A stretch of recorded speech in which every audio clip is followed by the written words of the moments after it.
다 같이 일어나서 하나님 말씀 받도록 하겠습니다. 하나님 말씀 마태복음 25장 1절부터 13절까지. 그때의 천국은 마치 등을 들고 신랑을 맞으러 나간 10처녀와 같다 하리니 그 중에 5은 미련하고 5은 설기 있는 자라. 미련한 자들은 등을 가지되 기름을 가지지 아니하고 설기 있는 자들은 그릇에 기름을 담아 등과 함께 가져갔더니 신랑이 드디어 오므로 다 졸며 잘세.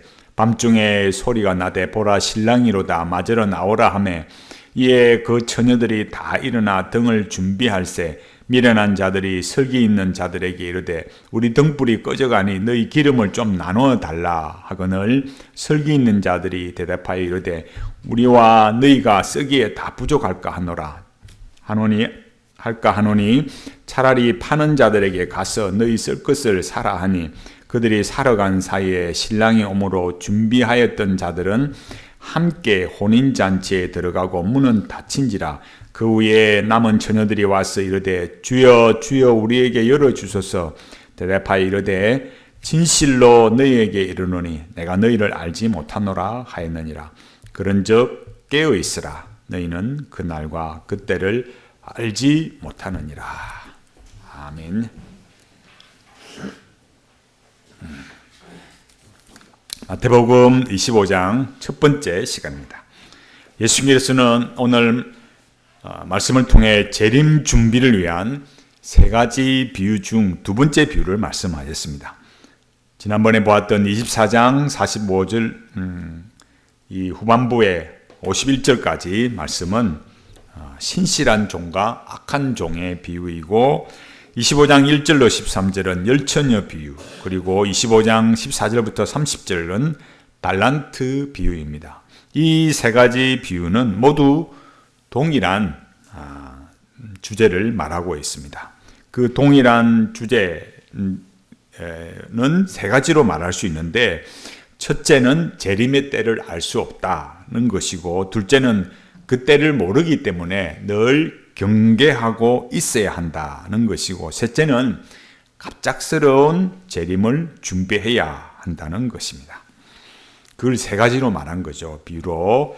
이 세 비유를 보면 비유에 등장하는 인물들은 재림의 시기에 대해서 다르게 생각했다는 것을 알 수 있습니다. 첫 번째 비유에서는 악한 종은 주인이 늦게 올 것이라고 예상을 하고 불의하게 살았습니다. 그런데 종의 예상보다 주인은 일찍 왔습니다. 두 번째 비유에서 어리석은 5처녀는 신랑이 올 시간을 예상하고 기름을 준비했으나 신랑이 늦게 오는 바람에 기름이 다 떨어져 버렸습니다. 첫 번째 비유의 악한 종은 주인이 늦게 올 것이라 생각하고 방탕하게 살았습니다. 세 번째 비유에서 주인은 의도적으로 오랜 시간이 지난 뒤에야 나타났습니다. 주인은 종들에게 책임과 특권을 행할 수 있는 기회를 충분히 주었습니다. 주인은 그렇게 은혜를 베풀고 그리고 결산을 했습니다. 오늘 비유의 핵심은 예수님의 재림 때 열리는 메시아의 혼인잔치에 일어나는 일을 다룹니다. 신랑은 예수 그리스도시고 열처녀는 참 제자들과 거짓 제자들이 혼합된 교회를 상징합니다. 그러니까 우리가 이 지상에 있는 이 교회, 우리가 함께 살아가는 이 지상의 교회는, 이 유형의 교회는 알곡과 가라지가 섞여 있는 교회입니다. 처녀가 10명이라는 것은 숫자 그대로는 특별한 의미가 없어요. 그러니까 이 교회 중에 반은 들어가고 반은 안 들어간다, 이런 뜻은 아니라는 거예요. 그런 10명이라는 것은 그 시대의 문화에서 대략 10명 정도가 그렇게 준비한다는 거고, 또 10명보다 많을 수도 있고 덜러리가 10명보다 적을 수도 있는 거죠. 예수님 당시의 이스라엘의 결혼은 결혼식 전에 정혼식이 맺어졌습니다. 정혼한 신부는 1년이나 그 이상을 자신의 아버지 집에 머물렀는데, 결혼식 날짜가 정해지면 신랑은 신부를 데려다가 신부가 있는 장인의 집으로 갑니다. 신부의 아버지에게 신부의 값을 지불한 신랑은 신부와 함께 신랑의 집이나 신랑 부모의 집으로 축하를 받으면서 밤에 이동했습니다. 밤에 이동할 때에 오늘 여기 말씀하는 이 열처녀처럼 들러리들이 등불을 들고 신랑과 신부를 맞이하고 혼인잔치 자리까지 인도했습니다. 그러니까 우리가 생각하는 것처럼 이 열처녀 비유, 결혼식, 혼인잔치 이런 이야기를 했을 때 우리 동양적인 마인드나 지금 우리 시대의 마인드로 열처녀를 생각해서는 안 된다라는 거예요. 그러니까 그 유대 나라의 그 혼인잔치, 그들이 어떤 관습 속에 있었는가 이런 걸 잘 생각을 해야 합니다. 문제는 신랑과 신부가 오기는 오는데, 분명하게 오기는 오는데 정확하게 언제 올지 모르기 때문에 여분의 기름이 있어야만 했습니다. 들러리들은 기름을 담거나 적시는 작은 용기에 여분의 기름을 가지고 다녀야만 했습니다. 이 등불과 기름은 들러리들이 각자 자기가 준비를 해야만 하는 일이었습니다. 만일 등불을 들지 않고 있으면 그 사람은 불청객이나 강도로 취급을 이렇게 받아서 혼인잔치에 참여할 수 없었어요. 그러니까 여러분 생각해 보세요. 지금 저 신랑과 신부가 오는데 자기들의 관습에 의하면 당연히 어때요?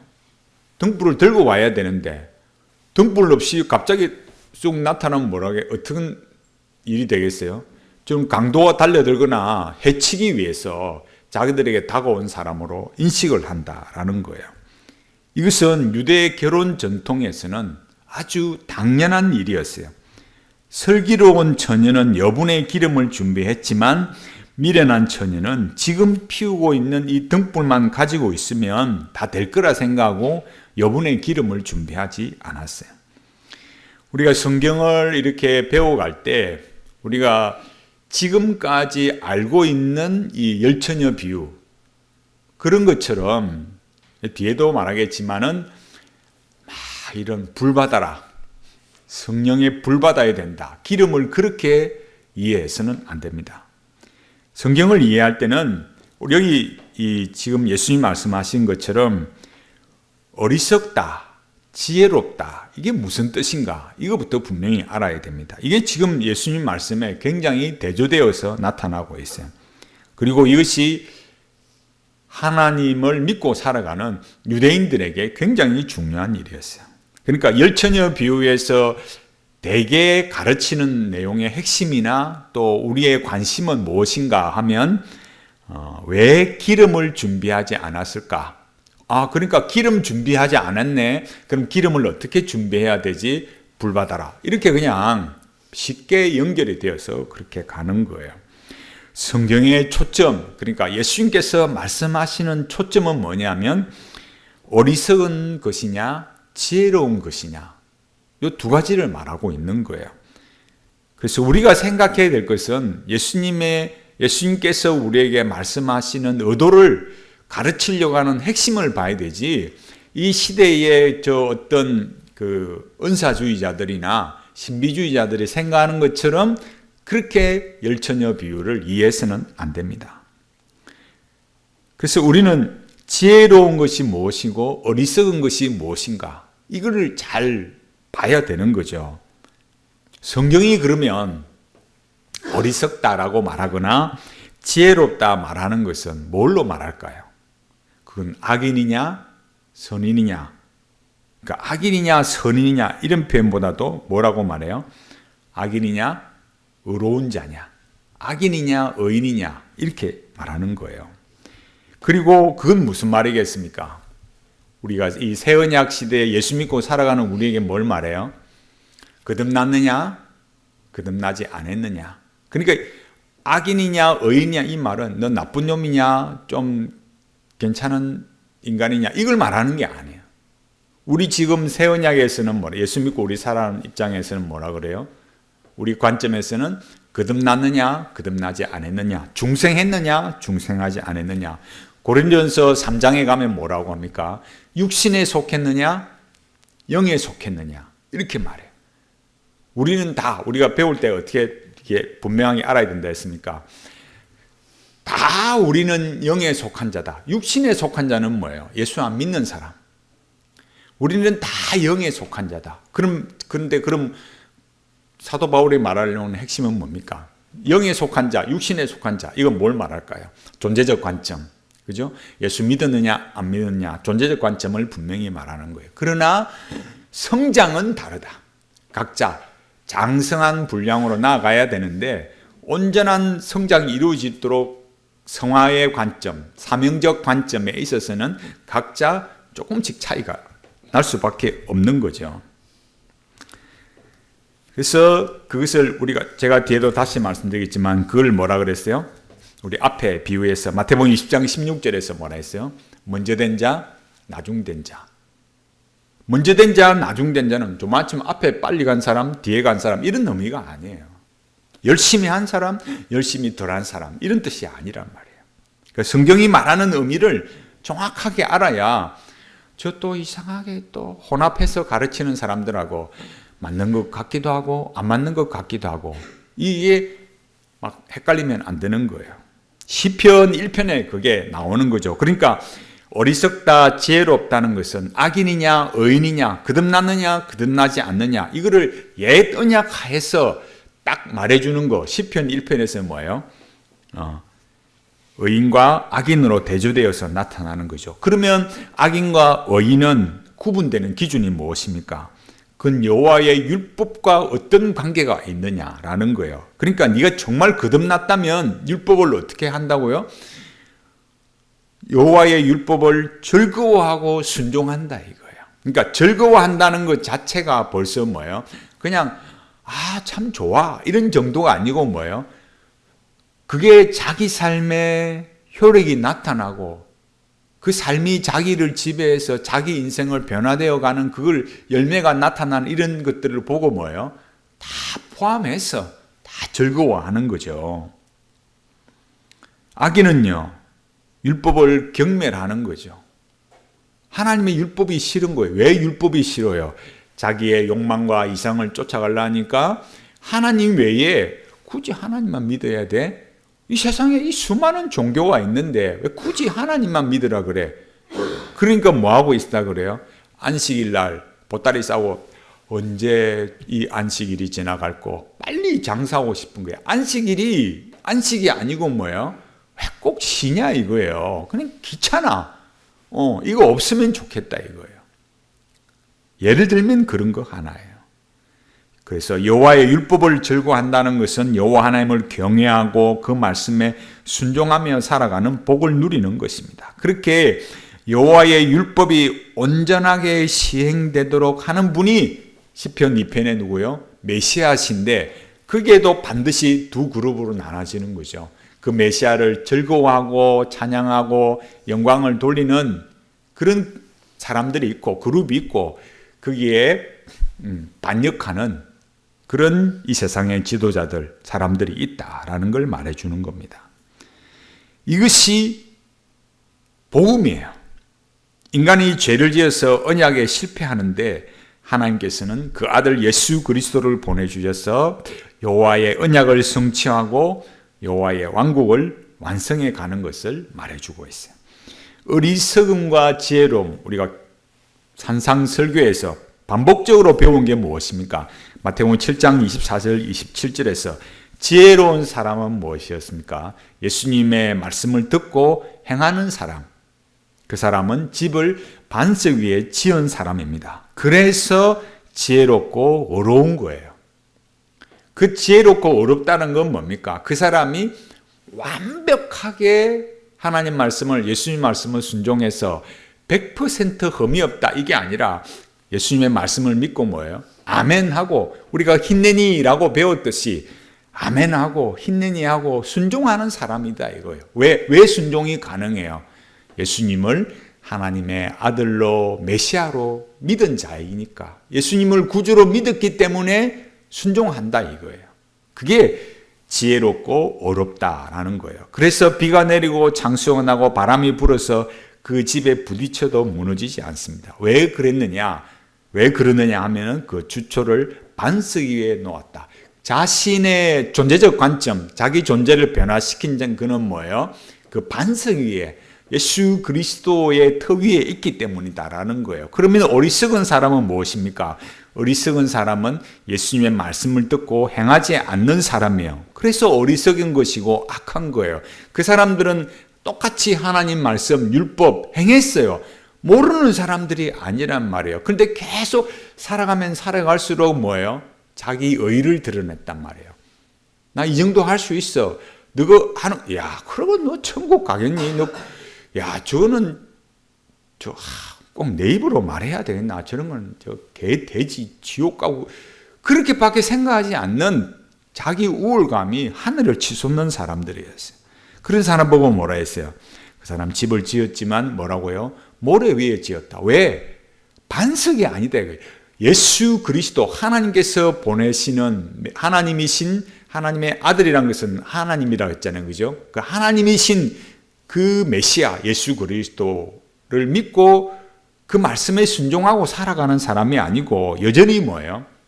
자기 잘난 거, 자기 의로 그렇게 살아간 거예요. 똑같이 비가 내리고 창수가 나고 바람이 불어 그 집이 이제 부딪혔는데 결과는 어떻습니까? 그만 그 집이 무너져 버렸다 이거예요. 왜 그러느냐? 그 집을 모래 위에 지었기 때문이다. 이렇게 말했어요. 자, 핵심은 뭐라고요? 말씀을 듣고 순종하느냐 안 하느냐로 지혜로운 사람인가 아니면 어리석은 사람인가, 어려운 자인가 아니면 악한 자인가, 이게 다 구분이 되는 거예요. 순종한다는 건 무엇이라 했습니까? 언약적 순종이라 했어요. 순종해도 그만, 안 해도 그만이 아니고 순종 안 하면 죽는 거예요. 언약적 순종이 뭐라 했습니까? 언약을 맺을 때 뭐 했어요? 짐승을 탁 반으로 쪼개서 죽여서 너 순종 안 하면 네가 이렇게 죽는 거야 나를 처참하게 보여주는 거예요.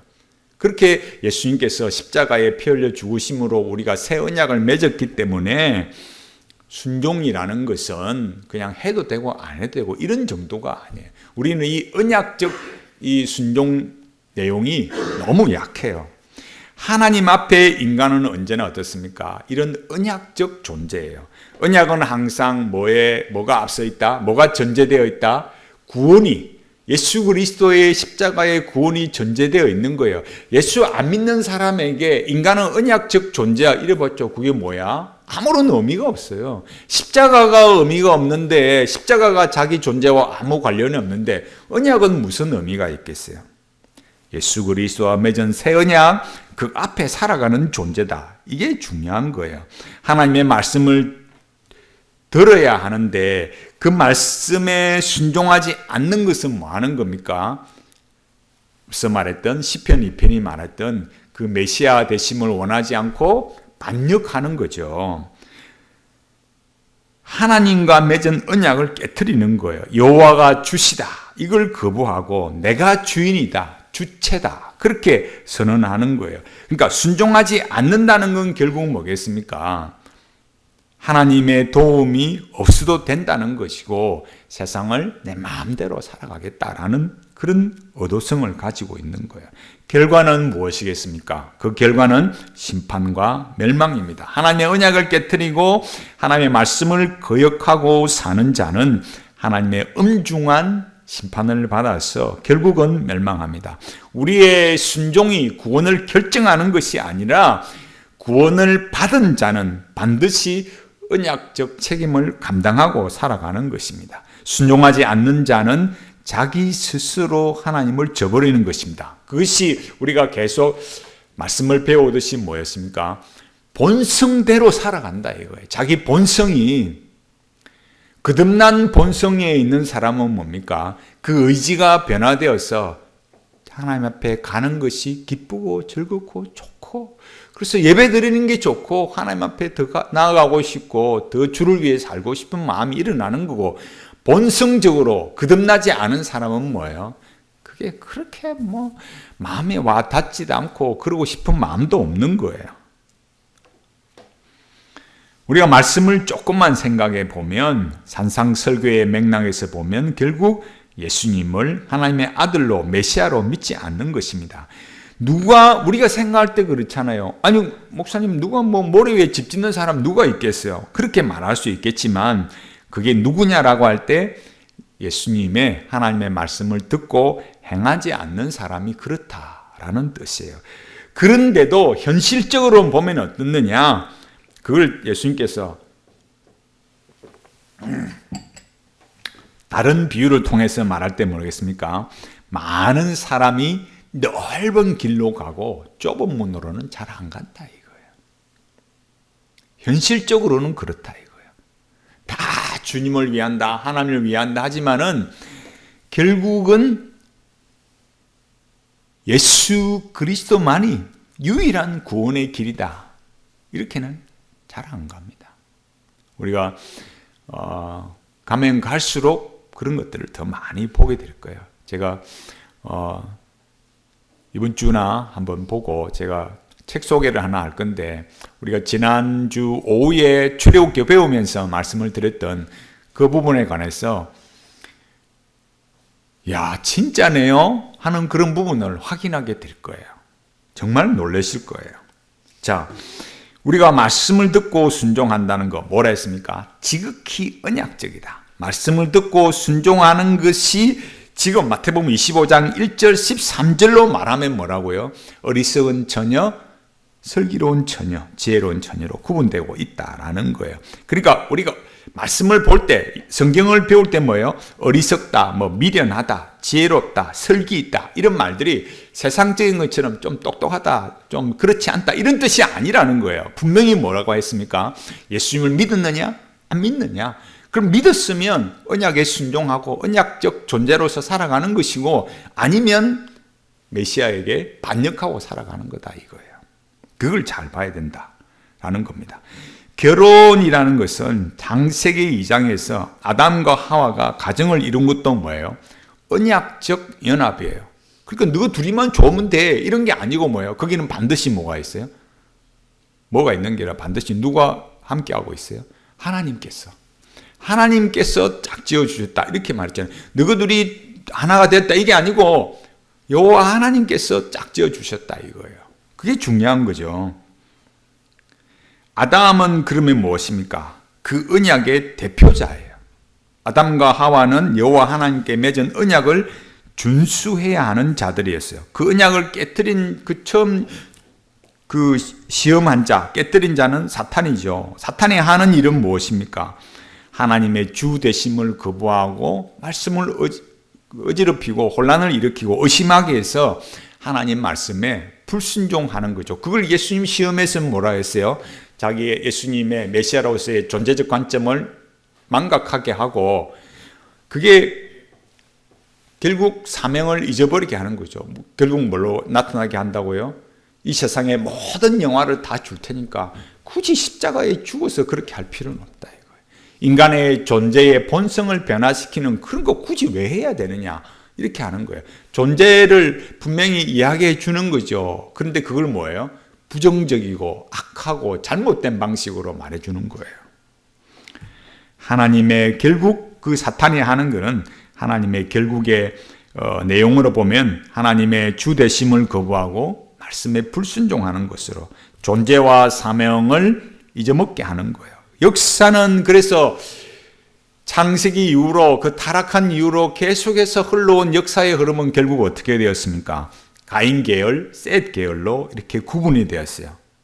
여전히 핵심은 뭡니까? 그들이 거듭나고 하나님을 경외하고 살았느냐, 그 말씀에 순종하고 살았느냐 아니냐로 구분이 되어졌다고요. 그 사람들이라고 해서 100% 완벽하게 살은 게 아니고 여전히 하나님을 경외하고 거듭나고 하나님 앞에 그 언약적 책임을 다하는 자로 살았다 이거예요. 그 사람들을 의인이라 했다 이 말이에요. 의인이란 건 결국 뭐겠습니까? 하나님 편에 서는 자예요. 하나님을 전적으로 신뢰하고 하나님만이 주님이십니다 라고 고백하고 살아가는 거예요.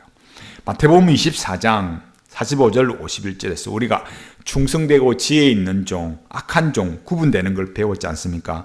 충성되고 지혜 있다는 건 뭡니까? 주인의 뜻을 알고 주인의 유익을 위해서 일한다는 거예요. 그런 뜻이라 했잖아요. 악한 종은요, 주인의 뜻을 무시하고 자기 유익을 위해 사는 사람입니다. 자기 유익이 무엇이었습니까?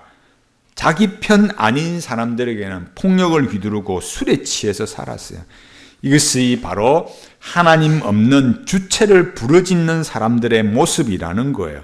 결국은 뭡니까? 자기를 죽이는 결과를 가져오는 거예요. 자기가 권력을 가지기 전에는 사람들이 어떻습니까? 세상이 부조리하다고 막 외치는 거예요. 근데 자기가 권력을 딱 가지면 어떻게 된다고요? 그 주인보다 더 악하게 사는 거예요.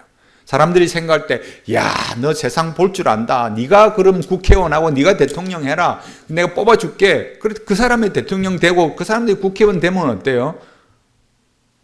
더 세상이 험악해지고 지는 돈 더 많이 부정하게 취하고 더 악하고 더 더럽게 세상이 변하더라 이거예요. 그걸 우리가 현실에서 보는 거예요. 세상은 그러면서 허탈과 불안을 이겨내지 못합니다. 아무리 또 먹고 마셔도 감당이 안 됩니다. 예를 들어서 우리가 경고를 하잖아요. 담배를 피우면 무슨 암에 걸립니다. 술을 먹으면 무슨 몇 가지 이렇게 암이 오고 또 알코올성 치매도 오고 아무리 말해도 담배 피우고 술 먹는 사람들은 뭐라 그래요? 재수 없으면 그리 됩니다. 재수 없어서 그리 됐다 생각하지. 그래 안 돼. 또 뭐라고 그래요? 아이고, 목사님 그래도 죽을 사람은 아무리 그래 건강사도 죽을 사람 금방 죽읍디다. 그래, 많이 먹고 많이 마시라.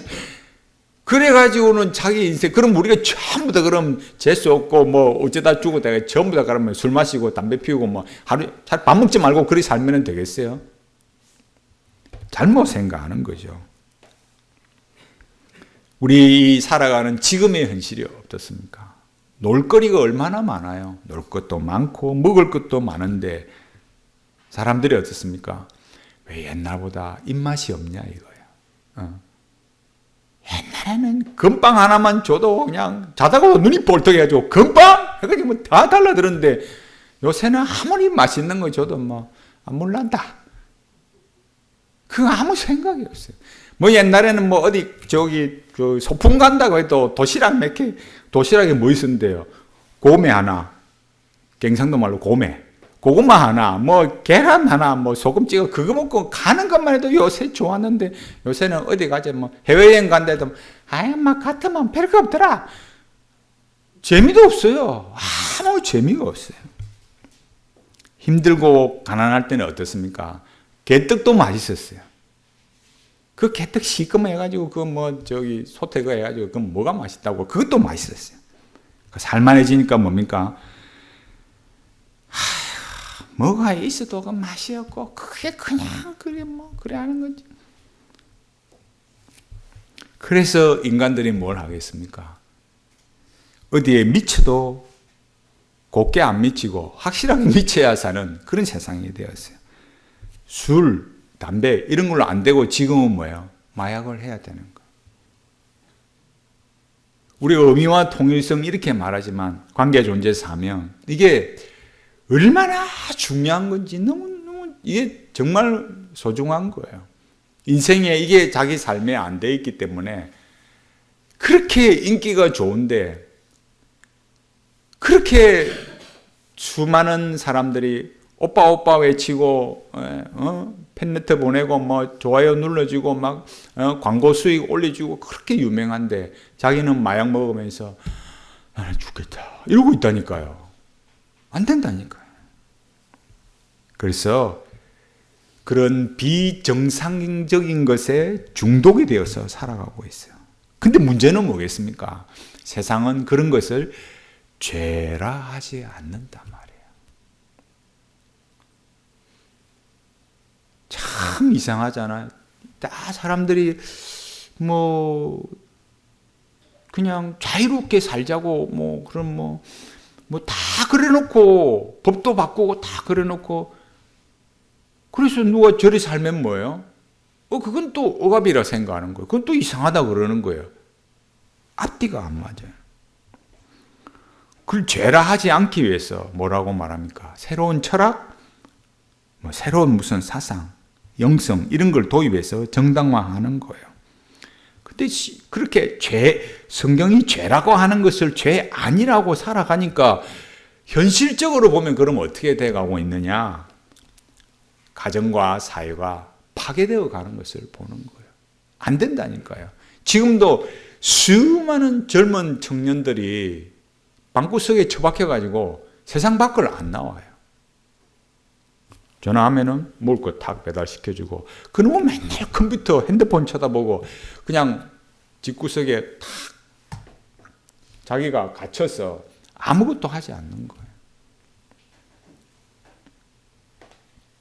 그래서 너도 죽고 나도 죽고 다 죽어가는 거예요. 그럼 이런 현실을 보면서 여기 오늘 말씀처럼 예수님께서 이 열처녀 말하면서 왜 지혜로운 자, 왜 어리석은 자 이렇게 말씀하시는가? 그것도 왜 주님의 재림과 함께 이 말씀을 하시는가? 이걸 잘 보아야 된다라는 거예요.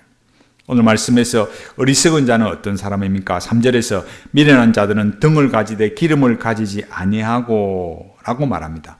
지혜로운 사람은요, 4절에서 설기 있는 자들은 그릇에 기름을 담아 등과 함께 가져갔더니 라고 말합니다.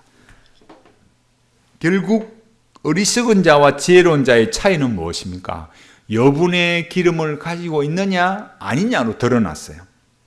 등불이라는 것은 헬라어 람파스인데 이게 실내용 등불인지 실외용 등불인지는 정확하게 나와 있지는 않아요. 그러나 당시 유대인들의 결혼 풍습에는 막대기에 기름이 이렇게 적셔진 헝겊을 감아서 만든 횃불을 들고 결혼을 축하하는 춤을 추었기 때문에 야외용 횃불일 가능성이 높은 거죠.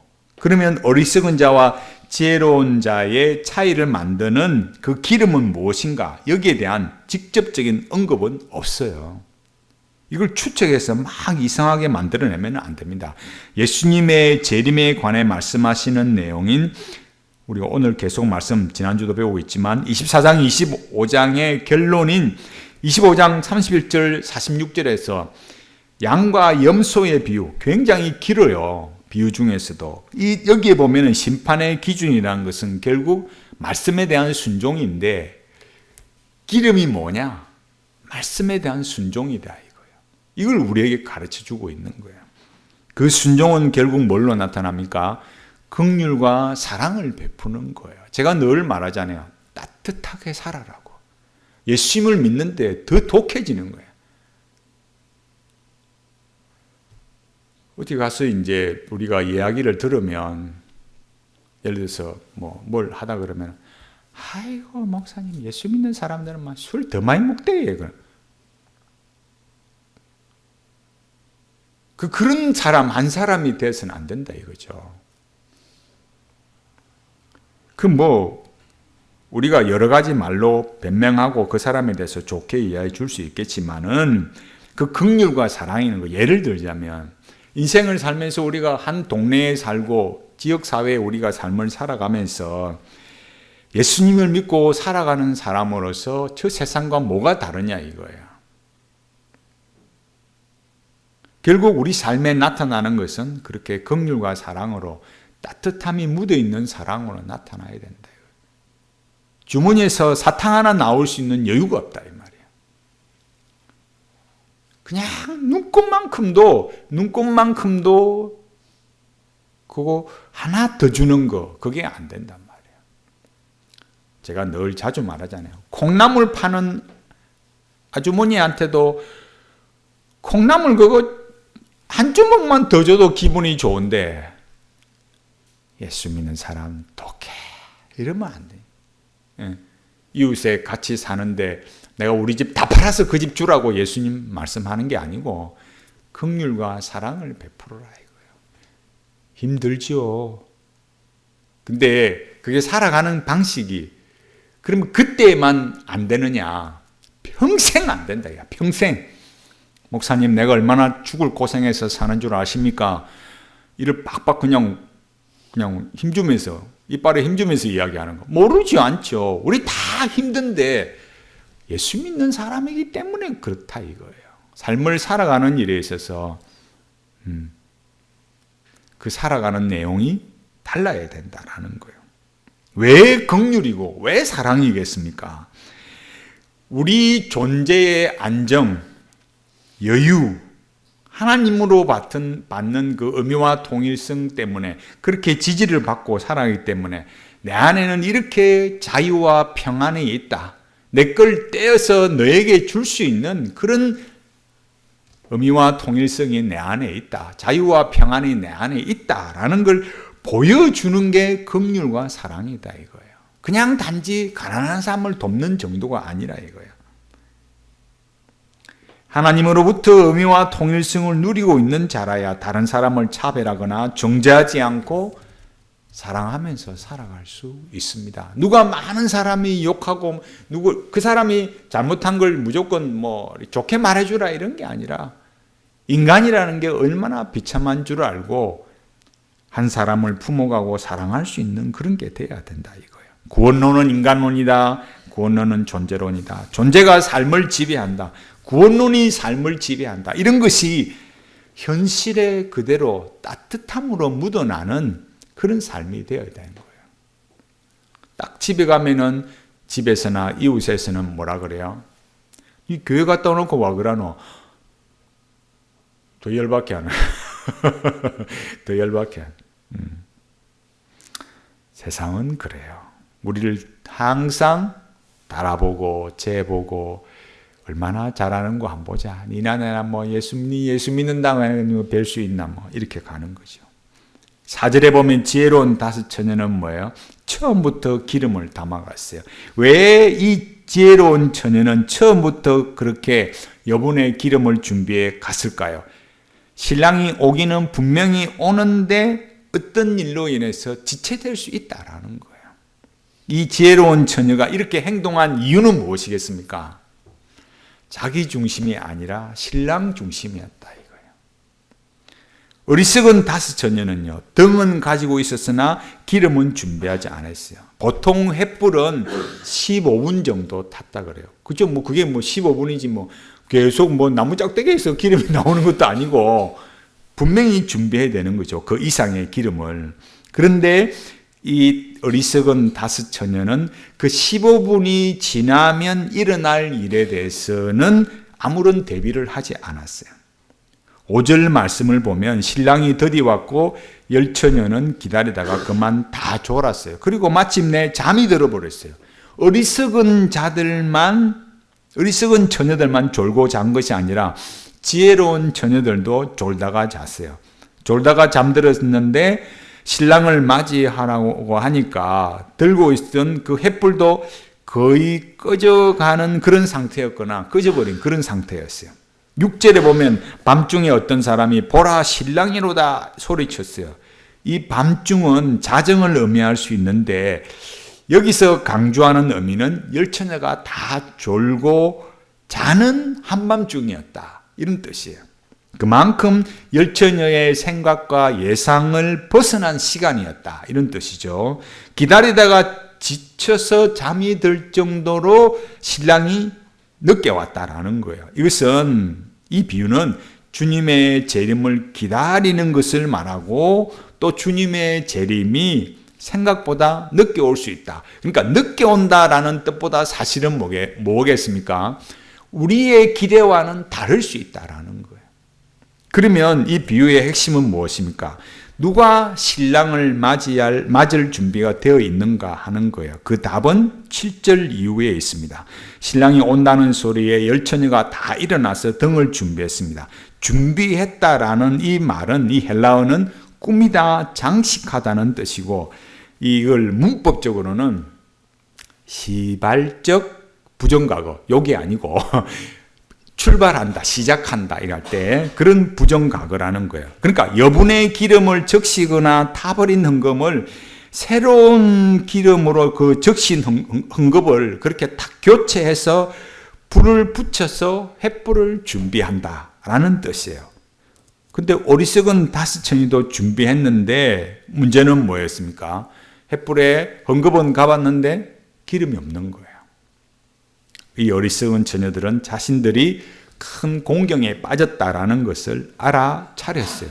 그런 사이에 횃불은 꺼져가고 횃불은 이제 겨우 붙어 있고 당장이라도 기름 묻힌 헝겊으로 교체하지 않으면 그 불이 꺼져버리는 상황이었어요. 그래서 어떻게 했을까요? 그 미련한 처녀들은 슬기로운 처녀들에게 우리 등불이 꺼져가니 너희 기름을 좀 나눠달라 이렇게 말했어요. 슬기로운 처녀들은 뭐라 했을까요? 그래, 우리 같이 나눠 쓰자 이러면 정말 좋았겠는데 그렇게 안 했어요. 우리와 너희가 쓰기에 다 부족할까 하노니 차라리 파는 자들에게 가서 너희 쓸 것을 사라 이렇게 대답했습니다. 아니 어찌 보면 참 야박하잖아요. 그 열 처녀가 다 한 동네 사람일 건데 야 너 어떻게 그럴 수 있냐. 야 너랑 나랑 그렇게 오래 사는데 너 그렇게 모른 척하고 그렇게 가서 사오라 그래. 좀 그렇잖아요. 이 말은 슬기로운 처녀, 이 지혜로운 처녀들이 앞서 말한 대로 누구를 의식하고 누구를 위해서 이 등불과 기름을 준비하고 있는가를 잘 드러내는 거예요. 매튜 풀은 등은 신앙 고백이다. 기름은 참된 믿음과 사랑이다. 이렇게 말했어요. 그러니까 미리 결론을 말하면 기름이란 건 뭐겠습니까? 어떤 사람이 말한 것처럼 성령 세례, 불 받아야 된다. 이런 게 아니라는 거예요. 참고로 성령 세례란 뭐라 했어요? 성경을 말할 때 성령의 세례라는 건 뭐였어요? 존재의 변화, 우리 본성의 변화를 말한다 이거예요. 근데 지금 우리 시대의 성령 세례라는 건 뭐냐? 계속 불 받아야 되는 성령 세례예요. 그러니까 저녁마다 모여서 뭐 하겠습니까? 불 받으려고 기름 달라고 계속 그러고 있다니까요. 성경을 잘못 해석하니까. 예수 그리스도를 믿은 성도들은 믿음으로 하나님의 계명을 지키면서 언약의 현재화를 이루어 가는 것이다. 그게 기름이다. 기름을 준비했다라는 뜻이 그런 거다라는 거예요. 우리가 생각에 다시 원점으로 돌아와서 우리가 생각에 미련한 처녀가 슬기로운 처녀들에게 기름을 좀 나눠주라고 말할 때 그거 좀 기름 좀 나눠주면 얼마나 좋겠나 그렇게 생각이 들고 그렇게 되면 뭐 열처녀 모두 다 혼인잔치에 들어가고 얼마나 좋겠어요. 굳이 뭐 어리석은 처녀, 지혜로운 처녀 그런 게 아니고 다 지혜로운 처녀가 될 건데 야, 너 5명이야. 너무 너 참 사랑이 많고 참 좋다. 이렇게 말 들을 건데 어떻게 이렇게 야박하게 그러냐 이거예요. 슬기로운 5 처녀는 그러면 왜 그렇게 말했을까요? 첫째로 이 슬기로운 지혜로운 처녀들은 신랑을 맞이하는 것을 더 소중하게 여겼기 때문입니다. 기름을 나누어 달라는 5 처녀의 요청을 들어주면 자신들의 기름이 떨어져서 이 소중한 결혼을 망칠 수 있기 때문에 그래요. 그 당시 결혼이라는 것은 신랑 신부 2 사람만의 문제가 아니에요. 또 그 양가 가정 2 가정의 문제만이 아니고 온 동네가 참여하는 거예요. 언약적이라 했잖아요. 온 동네가 다 참여하는 거예요. 그런 까닭에 이 들러리들이 기름이 부족해서 신랑을 맞이하지 않고 만일 결혼식장으로 안내하지 못하면 어떤 일이 일어나겠습니까? 큰 파행이 일어나는 거죠. 그러니까 기름을 나눠줄 수 없는 거예요. 그러니까 만약에 이 슬기로운 5 처녀가 미련한 5 처녀에 기름을 나눠줘서 그러면은 횃불이 꺼져버리고 저 오는 사람들이 신랑과 신부가 뭐예요? 그냥 막 사람에게 달라져서 강도나 도둑된 줄 알고 알아듣고 결혼에 문제가 생기면 어떻게 되겠어요? 그 10사람의 문제가 아니고 뭐예요? 온 동네가 이 결혼이 심각한 상황에 처해지는 거예요. 결혼을 망칠 수도 있다 이거예요. 또 한 가지 우리가 생각해야 될 것은 그 당시 앞서 말한 것처럼 뭐예요? 유대 관습이 어떤 거라 했습니까? 기름을 준비하지 못해서 불을 켜지 못하는 자는 도적이나 불청객 취급을 받았다고요. 그러니까 기름을 나눠준다는 것은 아무도 생각하지 못하는 거예요. 우리가 볼 때 나눠주지 않은 것이 욕들을 일이 아니다라는 거예요. 비난받는 행위가 전혀 아니라는 거예요. 만일 이 5 처녀가 어리석은 처녀들에게 기름을 나누어 주었다면은 자신들도 그 자신들이 가지고 있는 횃불도 그냥 꺼져버려서 그 상태로 신랑을 맞으러 가면 자기에게 오는 그 그 모습을 본 신랑은 저 사람들은 들러리가 아니다 라고 생각하게 되는 거예요. 어리석은 다섯 처녀 입장은 뭐겠습니까? 야, 우리가 남이냐? 너 어떻게 그럴 수 있냐? 그렇게 말할 수 있겠지만은 그러다가 뭐예요? 도둑이나 불량배 취급을 받을 수 있다 이거예요. 자, 여기서 우리가 잘 생각해 보세요. 언약 신앙의 소중함, 또 인본주의 시족 신앙의 차이, 이런 걸 우리가 알 수 있는 거예요. 인본주의 이 시족 신앙은 뭐라 했습니까? 옳고 그르냐라고 선명하게 가르치는 하나님의 기준이 없어요. 핵심은 뭐예요? 그 사람들이 말하는 건 뭐예요? 우리가 남이가 이거예요. 아까 앞서 뭐라 했어요? 권력을 가지고 있지 않을 때는 그 앞에 그 불의한 종, 권력을 갖고 있지 않을 때는 뭐였어요? 부조리, 나쁜 거, 계속 그것만 눈이 볼게 가지고 찾고 지적하고 그런 마인드, 그런 중심으로 살다가 권력을 딱 지니까 어때요? 더 사회가 비참해진단 말이에요. 더 자기는 부조리가 더 많은 거죠. 그랬는데 그런 걸 보고 사람들이 뭐라 하냐 이거예요. 그 사람들이 뭐라 그래요? 그 사람이 잘못한 걸 말하지 않아요.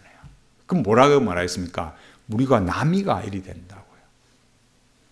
분명히 잘못했는데 그렇게 비판하고 욕하던 사람, 동조하던 사람들이 뭐라고 해요? 그 기준으로 자기들의 지도자가 잘못하는 걸 보고 뭐라 그래요? 저건 잘못된 거야 라고 말하지 않고 뭐예요? 우리는 끝까지 머리가 깨져도 머리가 깨진다는 무슨 말이죠? 그죠? 머리가 깨져도 우리는 하나야. 우리는 죽어도 하나야. 그렇게 가는 거예요. 그게 인문주의 시족 신앙이다. 이를 말해주는 거예요. 우리 편이니까, 우리 민족이니까, 우리 집안 사람이니까, 우리 당이니까 다 편들어주고 다 살려내고 다 연대해야 된다. 그걸 세상은 뭐라 그래요? 의리. 의리. 의리가 밥 먹여주나? 세상은 밥 먹여준다 이거예요. 의리로 가는 거예요. 그게 무서운 거예요. 언약 신앙에 철저하지 않으면 뭐겠습니까? 우리가 남이가. 그래서 거기에 반기를 들면 뭐라 그래요? 사람들이 뭐래요? 야, 너는 의리도 없어? 그냥 왕따 시키고 죽여버리는 거예요. 그 결과는 어떻게 되겠습니까? 신랑을 맞이할 수 없는 거예요. 그게 무서운 거라니까요. 우리끼리는 뭐예요? 우리가 남이가 의리 이렇게 하는데 우리끼리는 된다 이거예요. 뭐만 없으면, 누구만 없으면, 하나님만 없으면. 근데 중요한 건 뭐겠어요? 신랑이로다. 그러니까 하나님이 살아계신다. 예수 그리스도가 주시다라는 이 엄중함이 있기 때문에 우리끼리 아무리 우리가 남이가 우리 이렇게 해도 안 된다 이거예요. 우리끼리 예를 들어서 앞서 말한 것처럼 우리가 남이가 우리 이렇게 사는데 부조리한 것도 악한 것도 우리가 남이가 우리 이렇게 하니까 뭐예요? 세상이 다 박살이 나고 있는 걸 보는 거예요. 그래서 세상은 뭐라 그래요? 하나님은 죽었다. 하나님은 죽었다. 니체가 그래서 말하는 게 뭡니까? 초인을 외치고 주체를 부르짖고 호라티우스의 까르페 디엠을 외치는 거예요. 비극의 시작은 무엇이겠습니까? 어리석은 처녀들이 기름을 사러 가자 신랑이 와버린 거예요. 하나님은 죽었다라고 말해야 되는데 그렇게 말했는데 예수님께서 재림하셨다 이거예요. 왜 이런 일이 있는지 자기들은 모른다 이거예요. 지혜로운 다섯 처녀는요, 신랑을 기쁘게 맞이하여 결혼잔치가 일어나는 곳에 가서 인도하고 즐거운 행진을 시작했습니다. 이로써 지혜로운 다섯 처녀와 어리석은 다섯 처녀와의 분리가 시작되었어요. 지혜로운 다섯 처녀는 결혼잔치에 참여하고 어리석은 다섯 처녀는 결혼잔치에서 멀어졌습니다. 이것은 마태복음 24장 40절 41절에서 한 사람은 데려가고 한 사람은 버려둠을 당할 것이니라 는 말씀 그대로 이루어진 거예요. 그러니까 비유가 전혀 무슨 생뚱맞게 뭐 아무런 연결성 의미가 없는 그런 게 아니라는 거예요. 이 어리석은 처녀들이 뭐라고 했습니까? 주여 주여 그렇게 두 번이나 외쳤어요. 뭐 그게 딱 두 번이라는 게 아니고 뭐겠습니까? 강조라 했잖아요. 그러니까 외친 거죠. 그러니까 무슨 강조겠어요? 신랑과 자기들과 뭐예요? 매우 친밀했다라는 거. 들러리가 신랑 신부를 전혀 모르겠어요. 그럼 뭐겠습니까? 앞서 말한 건 뭐예요? 우리가 남이가 어떻게 문을 닫고 이러시고 할 수 있어? 그렇게 말하는 거예요. 그렇게 말하는 거죠. 관계가 친밀하다고 준비를 안 하는 것은 어리석은 거다 이거예요. 그 어리석은 게 뭐라고 했어요? 거듭났느냐, 거듭났지 않느냐. 그걸 말하고 있다 이거예요. 그냥 준비 안 한 게 뭡니까? 우리가 앞서 계속 배운 대로 마태복음 13장에서 씨 뿌리는 비유, 길가에 돌쪽밭에 가시밭에 하나는 좋은 밭에 그는 말할 때 갈고 솎아내고 없애고 그러면 좋은 밭이 되는 게 아니라 이거예요. 사람이 그렇게 수양을 통해서 좋은 밭이 되는 게 아니란 말이에요. 거듭났느냐 아니냐를 예수님 지금 말씀하고 있는 거지. 네가 조금 잘 기름 좀 네가 좀 잘 준비했으면은 그렇게 지혜로운 처녀가 됐을 거 아니야. 이 말씀이 아니라는 거예요. 핵심을 잘 봐야 돼. 결국 어땠습니까? 문은 열리지 않았고 무슨 소리를 들었을까요? 내가 너희를 알지 못하노라. 그 말만 들었어요. 그것을 마태복음 7장 21절에서는 나더러 주여 주여 하는 자마다 다 천국에 들어갈 것이 아니요 다만 하늘에 계신 내 아버지의 뜻대로 행하는 자라야 들어가리라. 아멘. 이렇게 말씀하셨어요. 예수께서는 7장 23절에서 내가 너희를 도무지 알지 못하니 불법을 행하는 자들아 내게서 떠나가라. 아멘. 이렇게 말씀하셨어요. 예수님의 이런 말씀은 아버지의 뜻대로 행하는 것과 맺는 것, 열매를 맺는 것 이렇게 직결되어 있어요. 여기에서도 행함이 얼마나 중요한 것을 말씀하셨어요. 이 행함이라는 것, 네 하기 나름이다 이 말이 아니고 뭐예요? 거듭났으면 구원이 있으면 너는 언약적 삶을 살게 되는 거야. 그걸 말씀하는 거예요. 그걸 벗어날 수가 없는 거예요. 예수님을 하나님의 아들로 메시아로 믿지 않으니까 불법을 행했어요.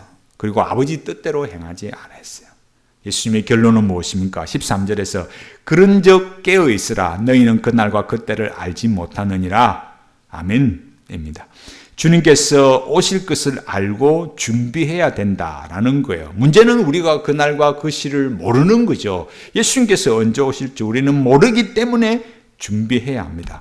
깨어있다라는 거 24시간 안 자고 이렇게 눈 깜빡깜빡 뜨고 있어요. 그런 게 아니에요. 어떤 사람처럼 24시간 예수님을 바라보아야 한다. 뭐 일마다 하나님의 음성을 들어야 한다. 이런 게 아니에요. 밥 먹을 때 밥 먹기 전에 예수님 오늘은 볶음밥을 할까요? 짜장면을 할까요? 뭐 그래 오늘은 날이 이러니까 짜장면이 좋겠다. 그래, 그게 하나님의 음성이 될 거예요. 그리고 오늘은 버스를 타고 갈까요? 뭐 자가용을 타고 갈까요? 오늘 비 오나니까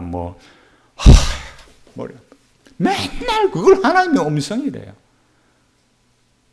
대한민국이 지금 그렇게 변했어요.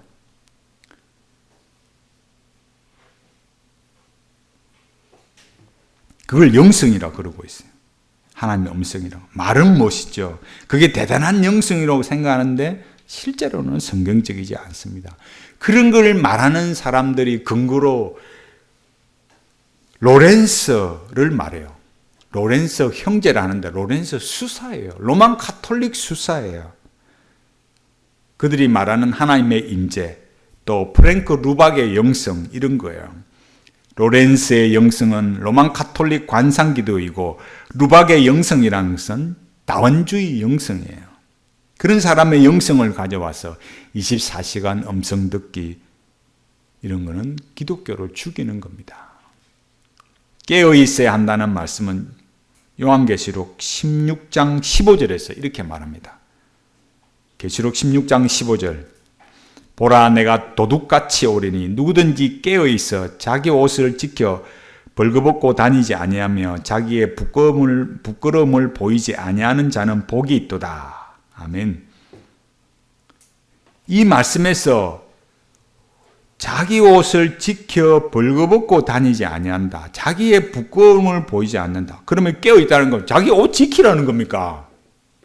예? 그런 뜻이 아니잖아요. 그럼 이게 뭐겠습니까? 황제 숭배를 거부하고 믿음을 지켜라. 오직 예수 그리스도를 믿는 이 신앙, 하나님을 예배하는 이 믿음을 지켜내라 이거예요. 예수님께서 언제 오실지 알 수 없기 때문에 믿음을 굳게 지키라는 뜻을 이렇게 말씀하셨어요. 그 믿음을 지키는 내용으로서 뭘 말합니까? 순종이에요. 그것이 언약의 현재화다. 우리는 우리 현실에 살아갈수록 이렇게 믿음으로 살아가는 건 어떻습니까? 어려워요. 적 그리스도와 거짓 선지자들로 인해서 혼합주의가 득세하는 이 세상에서 너무너무 어려워요. 우리 시대의 저 유명한 교수님들, 저 유명한 목사님들 상상을 초월합니다. 제가 앞서 말씀드렸듯이 제가 보여드릴 책이 있는데 진짜 2023년 영성의 끝판왕입니다. 우리는 이런 상황 속에서도 여호와가 주시다, 예수 그리스도가 주시다라고 고백하고 그 말씀에 순종하는 힘내는 신앙으로 살아가야 됩니다. 그렇게 사는 성도가 지혜로운 다섯 처녀입니다. 아무리 살기 어려워도 예수 그리스도께 초점을 맞추면서 살아가야 됩니다. 우리 하나님께서 우리에게 무엇을 말씀하시는가? 우리 주 예수 그리스도의 뜻이 무엇인가? 이걸 봐야죠. 그 뜻은 무엇입니까? 비몽사몽간에 아무개 권사야, 아무개 집사야, 야야야야 이런 게 아니에요. 네, 그렇게 말하는 사람은 사기꾼들이에요. 그럼 하나님의 뜻은 어디에 있습니까? 이 성경에 명시적으로 나와 있습니다. 명시로 나타난 이 말씀에 순종하도록 성령님의 역사하심을 구해야 됩니다. 다른 어떤 것에 우리 마음을 빼앗기지 않도록 주의해야 됩니다. 우리 주님 오실 때까지 이 믿음을 지키고 구원의 확신 속에 이 언약의 현재화를 이루기 위해서 끝까지 달려가고 십자가 복음을 전하다가 하나님의 나라에서 영원히 영광을 누리는 복된 성도들이 다 되시기 바랍니다.